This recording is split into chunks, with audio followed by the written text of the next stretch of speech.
Hey, so this is me again. I'm gonna stay on this side of the camera. I'm at Camp Atterbury. We just left the Airfield Museum. We're at another museum, but there was something I was just brought my attention to. I talked a lot about me being in armored personnel carriers and hammerheads and trim vanes. I'm going to show you what that looked like. This is a plaque I'm just starting it off with. Talks about honoring civilians.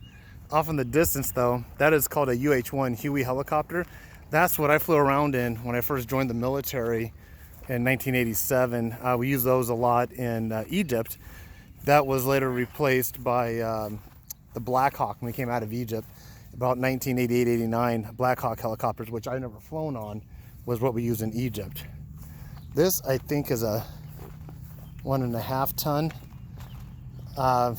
That era I never rode on, but this is what I was just talking about. So what they have the trim vane down. So this is the closer version of the 113 I was shooting you guys yesterday that I rode in. They have the trim vane down. Remember I was talking about that plywood piece in my other video? Now, this one's all cockeyed for some reason, probably weather warped, caught water. They would have it in the down configuration. This arm would retract it up, and this part right here would sit flush on the forward. This is engine access right here, the engine access, and then over here they would put smoke. Our smoke launchers were here. We would have little canisters that would launch smoke grenades for hindering their visibility.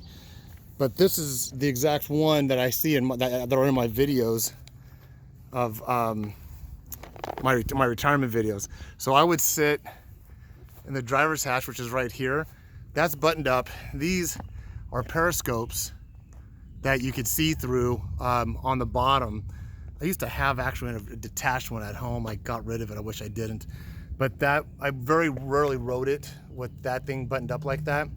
There's another periscope here for the troops that are inside. That's another periscope that moves around. That is the TC, or the troop commander's hatch. They have it all buttoned down probably so nobody would climb in the back of it. Now this is a hammerhead. This one's configured as a hammerhead, which is loose terms or nickname for I want to say M109, but I think that's right. I mean, basically it's built on a 113 frame. That's the M113.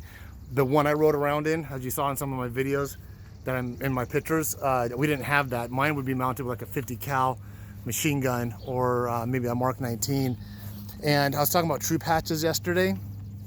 This is the version of the troop hatch. Now the door on yesterday's video was right in the center of that hatch, if you remembered right. So this looks more, this is what we would have. Our troop door is right here for the individual door. And then once again, I bet you if I knock that loose, I can open it. Maybe I could, but then the whole ramp drops down. Here's the seam of the ramp. So this whole ramp would drop down and we would load equipment or just use it to quick access in and out. Got some tow cables there. That's an exhaust port.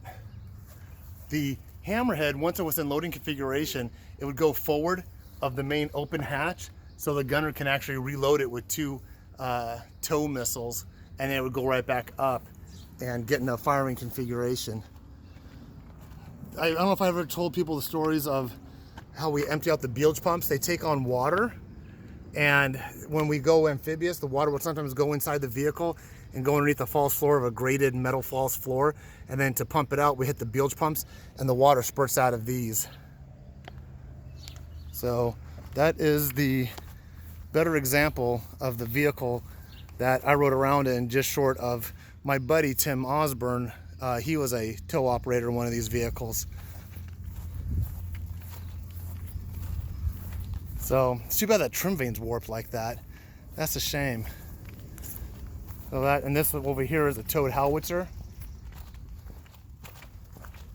Oh, here's another 113 down here.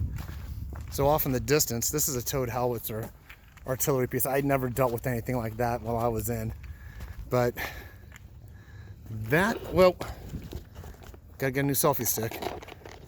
This is another 113. This looks a different configuration. armored personnel carrier. This is an M59, so this is not. This is earlier. This is earlier than mine, but this is a version of another armored personnel carrier. There's their trim vane up front. They have a different weapon system up top.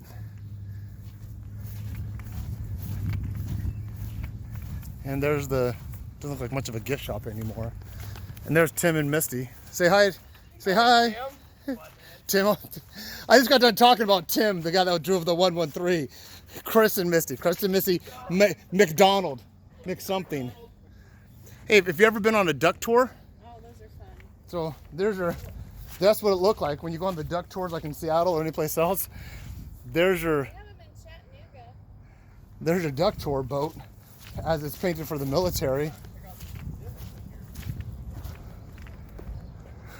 Yeah, that's what, when you go on duck tours, anywhere, there's a lot of duck tours besides Seattle, but that's what it was in the military. I'll pan around. A couple other military artillery armored vehicles. That's the one they shot at Godzilla and King Kong. I've never seen one of these before. It looked pretty cool though. It looks like maybe an anti-tank, anti-aircraft scout vehicle. Zoom back out. Is that close? Yeah. All right, Chris and Missy said I need to go see the Fabius exhibit. They have my camera ready. So, all right, here's the stairways. It's an old rail car. Oh my goodness. I'm gonna open up this door, right? That one doesn't. Nothing opens. Well, I guess the gift shop is closed. I think they went out to lunch, but look at all those wonderful things for sale. Can't wait to get in there. We might have to wait for them to come back for lunch. See if we can get into the gift shop. Maybe I'll buy souvenirs for everybody on YouTube. Wow. I was expecting a little bit. Actually, I was expecting something disgusting. This isn't too bad. But that's Camp Atterbury. It's what? Oh.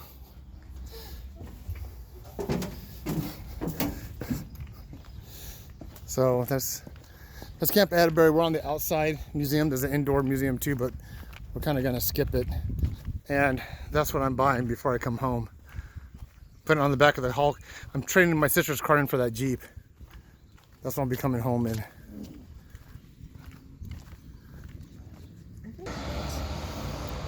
Hey, so Chris was telling me this is actually World War II, Korea War era. What size caliber are those, Chris? 40 millimeter. So those are dual 40 millimeter anti-aircraft. I've never dealt with a tracked vehicle like that before. Oh no, I'm sorry. It's 56 to 91. 1956. So Korea ended, and Korea's 51 to 53. Yeah, 53. So Vietnam, that would have been if it was used in combat, that would have been used in Vietnam. And then this thing here, I've never seen anything like that before. No sign for it. Those are, you know what those are? Those are recoilless rifles on there, I believe. I think those are 4 recoilless rifles. If anybody watching this on YouTube can identify those gray tubes, but I'm thinking those are recoilless rifles.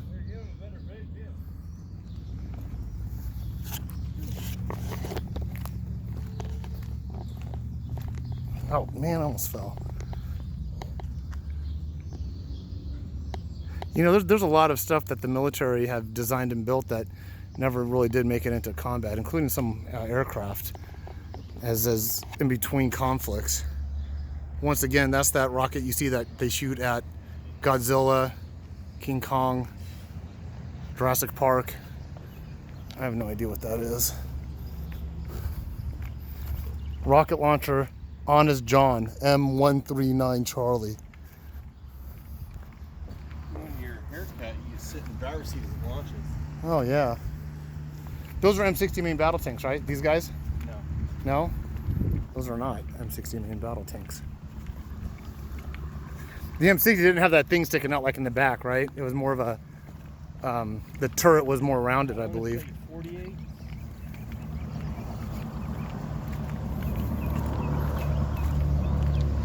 M47 medium pattern. All right, well, My battery's going dead again, so I'm gonna wrap this one up. I should probably conclude the museum stuff for today until I get my phone charged. Every time I videotape, it just eats up the battery. So the first place was the airfield, museum airfield. This is actually an actual active duty Army installation, Camp Atterbury in Columbus, Indiana. I've never even heard of it until I was looking at maps. But what do they do here, Chris? It used to be a mob site. Mobility? So it was a mobility site. You see a little bit of activity at the front gate. All right, well, have a good day, guys. Hope you enjoyed it. We'll close off with one more shot of this Huey UH-1. Been a long time since I've seen one of these. Ranger Airborne. Yeah, Lersu. Very realistically, this could have been used here. All right, there you go, everybody. Have a great day.